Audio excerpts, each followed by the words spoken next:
Avez-vous déjà vu une façon aussi unique de forer un puits? Cette femme fore des puits vite et bien. Anna n'a pas de puits chez elle. Elle doit aller chercher de l'eau potable à la rivière.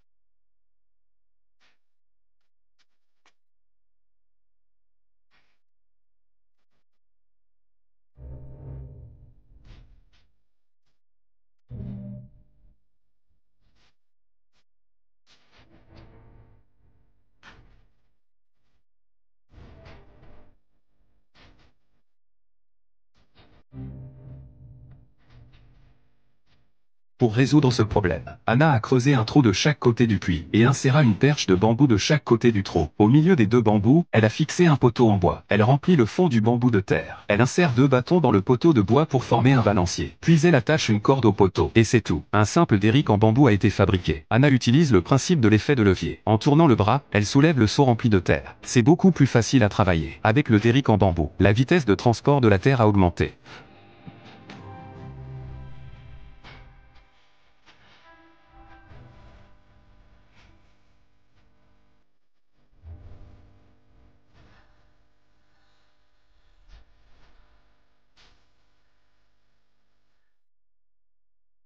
Le travail d'Anna dans le puits se fait méthodiquement. Ses gestes sont de plus en plus habiles. Le fond du puits s'agrandit peu à peu, et elle se rapproche de plus en plus du but final. Anna travaille du jour au lendemain. Ses mains ne cessent de travailler. Le puits devient de plus en plus profond. Le sol devient de plus en plus humide.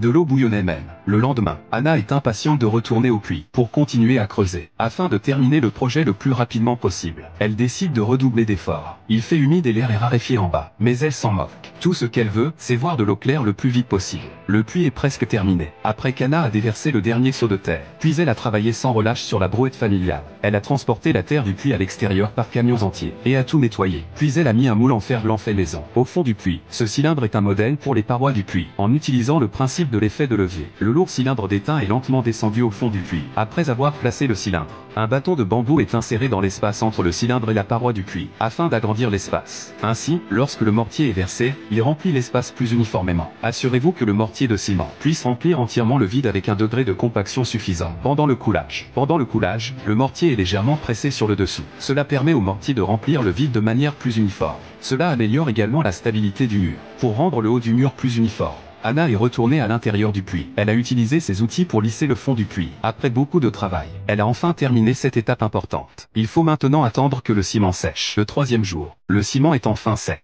Anna redescend au puits. Elle démonte les moules en étain qu'elle avait placés. Elle enlève aussi les barres d'armature encastrées. Après avoir enlevé le fer et les barres d'armature, la couche de base en béton est maintenant parfaitement visible. Et puis, Anna commence à préparer la deuxième couche du mur du puits. Livraison des briques rouges à la base du puits. Pose des briques sur la fondation en béton. Chaque brique est placée avec une grande précision. Elle les manipule avec soin. Une à une, les briques sont empilées. Les parois du puits s'élèvent progressivement. Bientôt, la deuxième couche de briques est proche de la surface. Un instant plus tard, la maçonnerie a été construite au ras du sol. L'ensemble du mur du puits a l'air solide et soigné. Lorsque le mur est construit parallèlement au niveau du sol, les briques sont posées à plat. Cette façon de poser les briques rend la partie supérieure du mur plus plane. Elle jette également les bases de la construction ultérieure. Améliorer la sécurité et la praticité du puits. Anna est une maçonne expérimentée. Alors qu'elle continue à travailler, la plateforme du puits prend peu à peu forme. En regardant la plateforme du puits s'élever, Anna est ravie. La plateforme du puits empêche les chutes dans le puits, pour empêcher les contaminants de pénétrer dans l'eau. Afin d'installer un dispositif de levage pour la plateforme du puits, nous avons marqué le côté de la plateforme avec une pelle, et nous avons construit des briques au bout de la pelle.